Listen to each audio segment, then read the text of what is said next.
Hey, I'm Josh Schlegel, and welcome to my spoiler discussion on Before They Are Hanged by Joe Abercrombie, Book 2 of the First Law Trilogy. So I'll go ahead and just start off getting right into it with Collem West.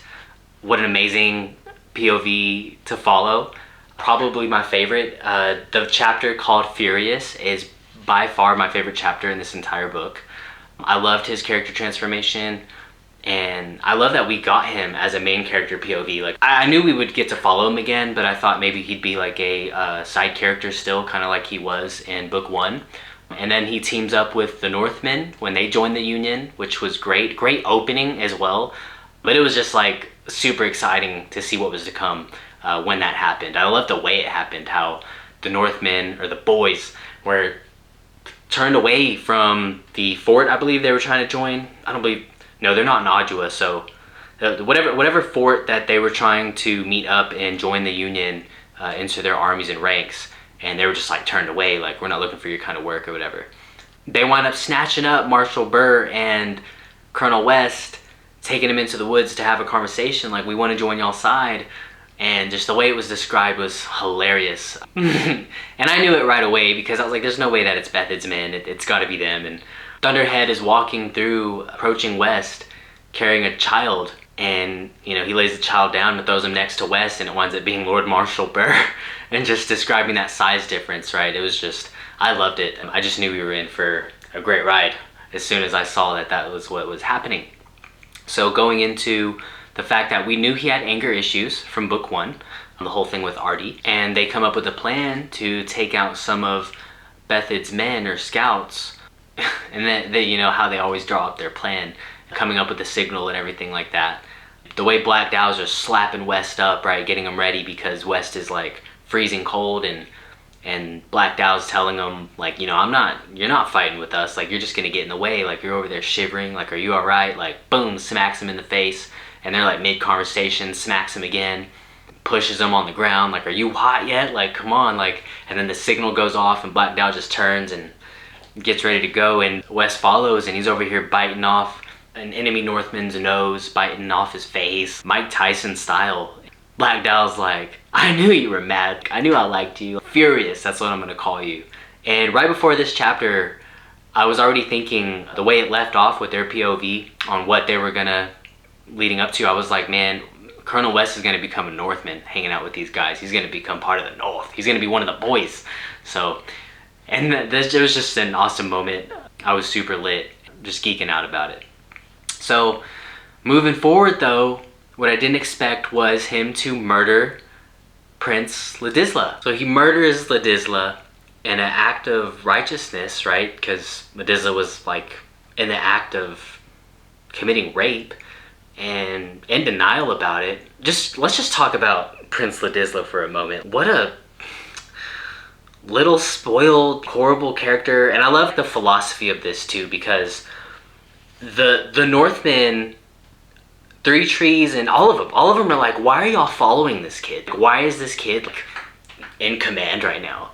Like this little spoiled brat who doesn't know a thing about war, anything about what we're doing or what's going on. And he's just out here thinking it's glorious and whatnot. And the whole reason why they even have him there, give hope to the people, and he can take credit for all the victories and stuff. And I just love it when Three Trees is like, we don't follow a guy because of who his father is. Like, we follow a dude that we agree to follow because of what he's done, because of, the man he's shown that he is. He's proven himself to be a leader. Not some little, like, it just, I just felt, and when it says that, and West has nothing to say back to this either. West is just like, yeah, like, like, I agree, like, I don't know. I love that whole dynamic. That scene where Three Trees is straight up telling Ladisla too, because they're all talking in Northern, which Ladisla doesn't understand what they're saying. And he's like, I demand to know what y'all are saying, and da-da-da-da. And just, there's a point where Three Trees tells him what it is. He tells him, like, you got that whole regiment murdered. Like, that happened because of you. Like, you don't know what you're doing. Like, you know what I mean? You need to sit down. It made for the most satisfying moment when West kills him. And that sounds so bad for me to say. It was one of those things that kind of felt like karma, you know, you got what you deserved. But what does that make West, you know, on a level of, you know, none of these characters are good, you know, great or anything, you know, they're just, they're trying to do what they believe is right, what they believe they should be fighting for. So it's part of why I love it too, is just the different POVs and everything, and that's what makes Glokta's character so interesting as well, just overall. But anyways, hated Prince Ladisla. Even like not admitting to the fact that he was about to commit rape. Just, so this leads West to lying through his teeth to Lord Marshal Burr later on when they meet up with them. And he also lies for Pike, which I like that Pike wound up, you know, anything you need, like, I'm your man, like, your man. Because he basically tells him, like, no, like, he's, I forgot what he tells him, but he doesn't tell him that he's like a prisoner that they got, right? Because they needed a blacksmith or a metal worker. I love the part where they show jealousy of Dogman as well. So like there was a scene where Dogman is sleeping with the girl that's with them as well, and Colonel West walks in on them, and just the jealousy he showed, like, why not me, like, da-da-da-da, and he's having a conversation with her, and she's like, you know, you're a little too mean for me, a little too angry for me, and it just speaks to his temper. It just showed a human element that I think we can all relate to, if that makes sense. And then they're all joking with Dogman about it too, and it's just made for a funny scene as well. So when it comes to the boys meaning the Northmen, right? Dogman, Dow, Thunderhead, Grim, and Three Trees. They are still one of my favorites in the entire book. Just all of them, just following their group. I love these guys. I love the Northmen. I don't know what it is. Their culture, the way they talk, they're just cool. They go hard. I'll just say it. R.I.P. Three Trees. Back to the mud. Just the concept of war and battles, and how, you know, death and earth takes us, you know, it winds up being the true victor, because no matter which side wins, it's like, how many casualties were there? You know, I recently watched the biopic or autobiography movie, whatever, on Napoleon and the French Revolution. It was on Apple TV Plus, and I watched the director's cut, and just to see like the amount of casualties this man caused, it's just like they had to like banish him to some island. Like, so that's just, I just think of those moments when I hear them say things like that, like the mud always wins, like no matter what. So it hit me. I think that scene was painted so vividly, and the suspense was set up so well. The mist coming in, you know, and they couldn't see nothing after fighting off waves of Shanka, and then you just see the giant coming, Fenris the Feared, and the way he's painted, like, made Thunderhead look small. I'm just like, dude, like, this is not even like, is he even human? Like, was he an ogre, a giant? Like, he's a giant, apparently. But he's just over there taking stabs and arrows poking out of him, and the way his armor was described was super cool. But that whole scene, you know, and I knew, I was like, please, boys, don't die, like, don't die. But I knew that if one of them were to go, it was going to be Three Trees, which was a cool moment for Dogman to step up and become the new chief. I like how he was like the unlikely, just didn't seem like he would be the one, but they all chose him. And so I was excited to see how he was going to do as a leader and show his character transformation as well, since his has really been the main POV we follow when it comes to that group of Northmen. Jezal Dan Luthar. Man, talk about character transformation.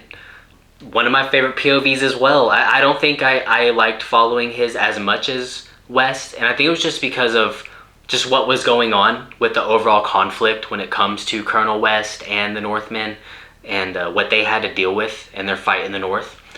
But when it comes to Jezal Dan Luthar, what an excellent portrayal of character transformation. I mean, this dude was still being a crybaby, still being whiny, all the meanwhile being kind of coached and mentored by Logen, which was really cool to see. We'll talk about Logen here in a second, but you really got to see Jezal be humbled. And, you know, the fact that the two enemies that he wound up having to face he was nervous. He went from seeing no blood on his steels to having to fight for real this time, not just in a contest. He's never fought a battle. So these two guys approach him. It's 2v1, and he washes them in one combo move, washes these guys. And I was like, hey, nice, okay. Now let's see. This is just gonna make his head worse. It's gonna make his head even bigger than it already is. That's what I was thinking while reading this. And then Malacus Quai is like, look out. There's a dude behind him, and he just, next thing you know, Jezal's waking up. There was I think a crash and a crunch, and I don't know what happened, but it started describing, how his mouth felt, his tongue felt very swole, teeth missing, half of his mouth all, he's waking up in the middle of being stitched up on his face, man. And when Logen tells him what happened, it's like, wow, he took a mace to the face, had his arm broken, leg broken. So big time humbled. I love how he started appreciating everything after that, even the little things. He started being nicer, more polite to everyone, thanking them. The scene where he thanked Logen, and Logan's like, for what, and Logan's like, squeezing his hand tighter, letting him know, you're gonna be all right. We're here still. It gets better day after day, moment after moment. Trust me, I've been there. No wounds hurt. Look at all my scars, and none of them hurt worse than the first one. So trust me, you're good. You're gonna be fine. It just really warmed my heart. And when Jezal tells him, thank you, and Logan's like, for what? And he's like, for everything. I wanted to cry. I wanted to cry. It was such a good moment, and it really made me start thinking this is where we begin to like Luthar, or Jezal. This is where we begin to like him. And when we first met him, he was going through the whole training thing for the contest in book 1, and I already was thinking oh, he's gonna be that underdog hero somehow that I think we all grow to root for. And it did feel this way in book 2 as I'm reading this part of the story. Now, you see a hint of his old self come out in moments. I felt like I did anyway, especially when he saw Logen and Pharaoh getting it on right across, and he's savages right in front of all of us. That it just shows his, I think, culture from the Union and his highborn-esque, just the difference in that. And he's just looking in disgust. It's just funny. Say one thing for Logen Ninefingers. Say he's a lover. So him and Pharaoh getting it on, I mean, that was unexpected. I think that was a part of this book that it kind of made me feel uncomfortable at first, but I also I saw it coming. I mean, you could see it coming. I mean, first we'll talk about Logen just building this great leadership above the entire group, or with the entire group, and just bringing everyone together, really showing his wisdom, his experience. And he even meant, going back to the Northmen that all lost to him in duels, but yet saw him as their leader, and how he kept them together before, they were separated. And it's kind of he's showing that experience now. I believe he says, through little acts, one little act at a time, or one little, just being kind and just showing his real leadership ability. Seeing how he was with Pharaoh, and how their relationship together was kind of starting to build slowly but surely, to the point where we saw the Bloody Nine come out, right? And they're in the caves trying to make it, and she's guiding him, takes his hand. I'm like, oh, something's happening between them. Maybe. But I didn't know there was going to be full-on, sex scenes in this book, or this series. Which I'm not against it. I think it was just unexpected. So it's just and to be honest, this is my first time reading anything like that in a book. But it's we see it in shows all the time. But it did build for that hilarious moment I just mentioned with Jezal, where he's watching them across the fire, under their blankets. It's funny. And to see their relationship, how are they going to handle that, right? Because we know how Pharaoh is. We know how Logen is. So just, you would think that they were a match made for each other, though, in a way. until they're not, until they kind of separate. You can tell they obviously have feelings for each other, but towards the end of the book, they go their own ways, and I wonder what it's going to be like when they see each other again, or where they reunite. Also, super stoked to see Logen reunite with the Northmen. Like, that's something I keep in the back of my mind. Like, I just can't wait for that moment, because I think it's going to be super cool. Okay, my favorite character in book 2. Where Logen Ninefingers was my favorite character in book 1, Sandan Glokta is 100% my favorite character in book 2. And the reason is, when he's defending the city of Dagolska, like, literally without him, they'd be absolutely screwed. He really shows his intelligence, his cleverness. I mean, it was already there. I mean, you already saw that, especially the way his thoughts to himself. But I feel like it was showcased on another level, alongside his ruthlessness in Dagolska. That scene where, he's being threatened and his arms being squeezed by Vitari, the practical that was sent by his boss, Archlector Salt, which he didn't really trust either, because he's like, you're spying for him or whatever. Like, we don't know like what she's here for, but whatever. Send me floating by the docks. But Savard comes out, and in the middle of their conversation, him and Vitari's like interrogating him, like, you need to tell me like what you're telling Salt and da da da. And Glokta's like looking over at Savard, and he's like, did you get him?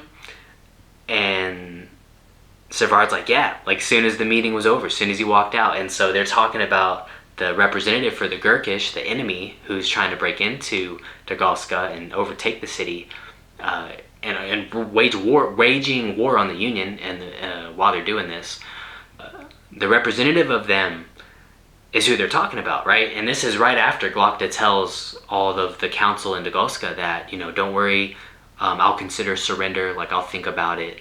We may surrender, like that way we don't lose anybody, things like that. Maybe that is the best for Dagolska. And no, like he has his henchmen grab him, bag and tag him, and they go into that interrogation room, and not only does he interrogate him, but he winds up beheading him and tosses it on the table for the entire council to see.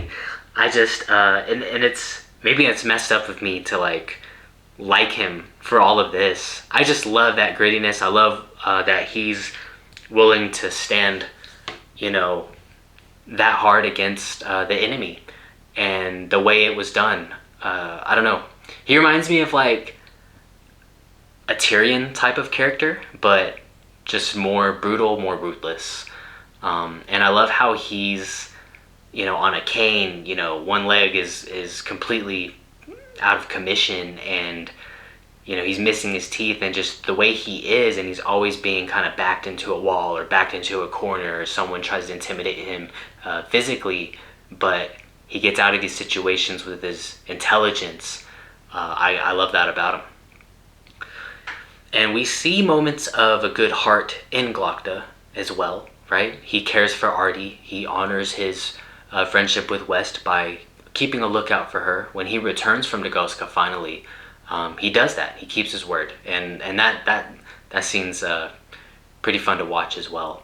We also saw his good heart when it came to Magister Ida. Him letting her go after interrogating her, which it wasn't as brutal as others, but still, I mean, cutting all her hair off and having her naked like that, and chains and whatnot. I mean, but he winds up letting her go. And myself, who's, maybe I'm just as bad, I don't know, but I'm like, why are you letting her go? Don't let her go. Like, this is a mistake, If she was able to, be a part of the whole traitor scheme as well, right? Because he uncovers that whole thing and what happened to DeVoust, and that was a whole nother, exciting thing that happened. That one girl he tries to be kind to, being an eater, turning out to be an eater, wants to eat his flesh, and he ate DeVoust up. I love that element of it too. It's like, you do good things, and it's like, do you get rewarded? Like, no, you don't. I mean, his whole story is like that. His whole story is like, you do good stuff and you don't get rewarded for it. Instead, you lose a leg, and you lose teeth, and you get tortured, and you don't get recognized.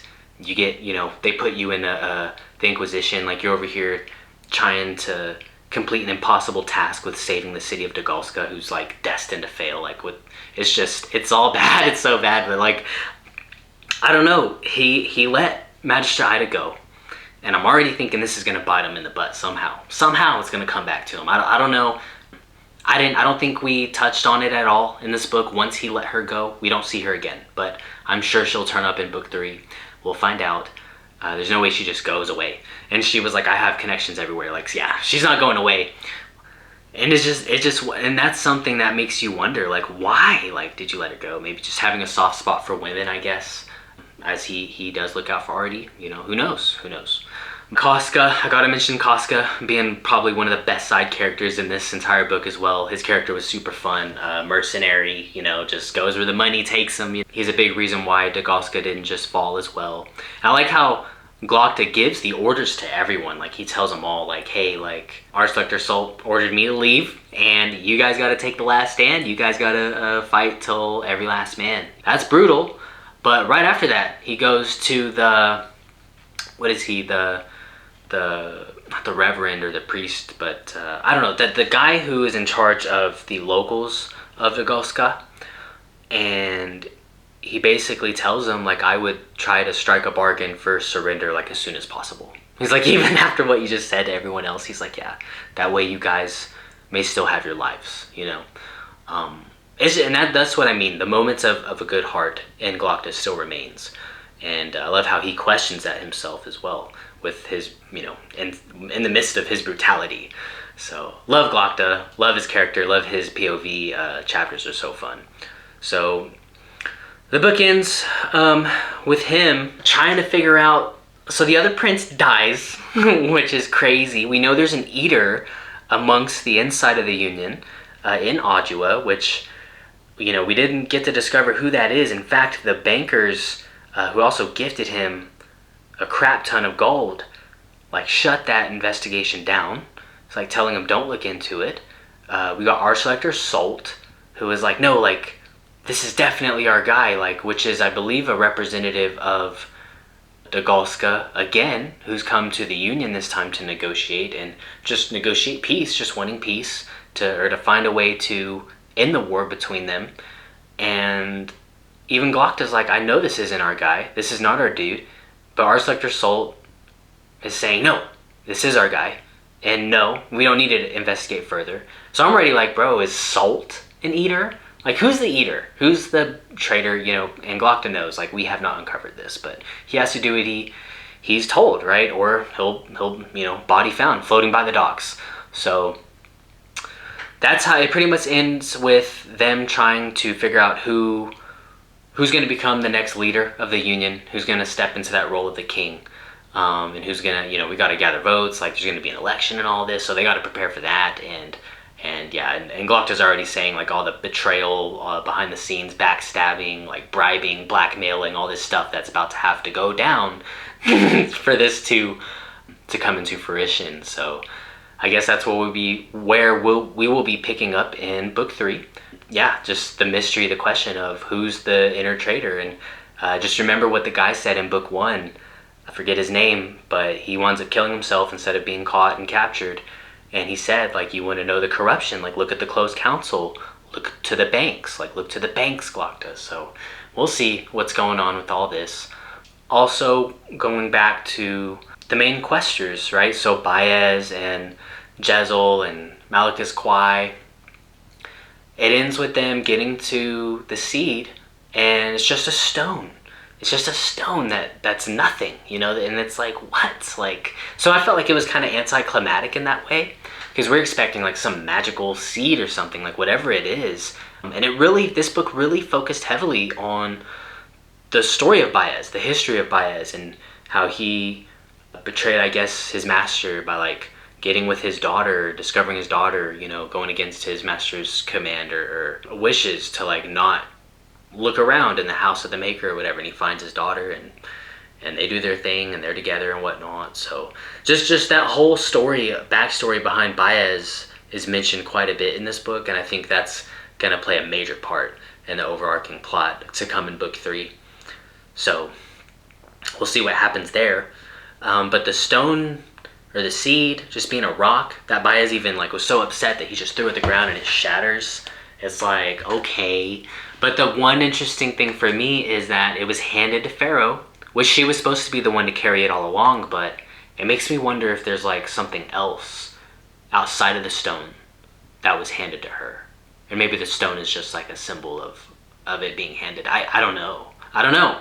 We'll see. It was kind of disappointing, but it felt intentional. It felt like there's definitely mystery there still, and we'll find out what it is. I do feel like I trust Abercrombie for this to pay off. I'm not like, ah. So, yeah, but it just, I do feel like that was the slowest portion of this book, like following the Bloody Nine, following Jezal, following all of them. Like, it had its moments, and I'm not saying it's bad at all, but compared to what Glokta went through in Nagolska, and his trip back, and compared to his trip back, finding like the second prince, that him dying and all this stuff that happened with him there, and then going over to Colonel West and the Northmen and what they had to go through, and Three Trees dying, and then going to this quest for the seed, it just kind of felt the slowest part to me, which honestly I was the most excited for going into this book, because I do feel like that's where the main plot is. Wherever Baez is, that's where the main plot I feel like is. So, and now, I keep thinking that Baez is going to be someone that they're going to have to stop. But now I think it's Malacus Quai. Or what does Malacus Quai know? Why is he being weird? This dude has been weird this entire book. If you look at how Quai is when Logen first meets him, compared to how Malacus Quai is now in this entire book, there's a huge difference there. Baez even points it out and asks him, like, what's going on with you? It's just, there's something up with Quai. He might be someone who needs to be stopped. He might not even be Quai. He might be Collem. He might be someone that we don't know, that, pretending to be an apprentice or whatever. I don't know. There's so many questions. I can't wait to have them answered.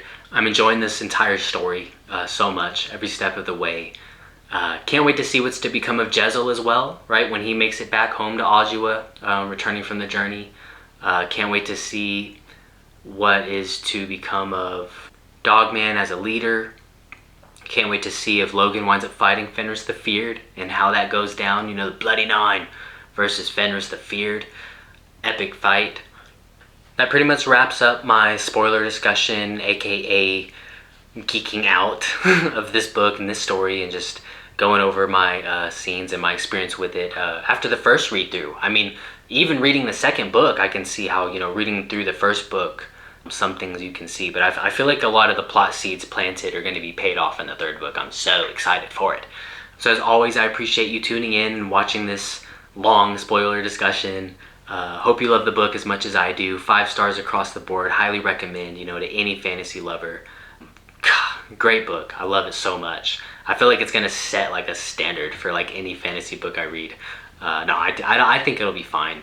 But I just love it. I love it a lot. It's definitely going to be like probably one of my favorites of all time. That's how good it is.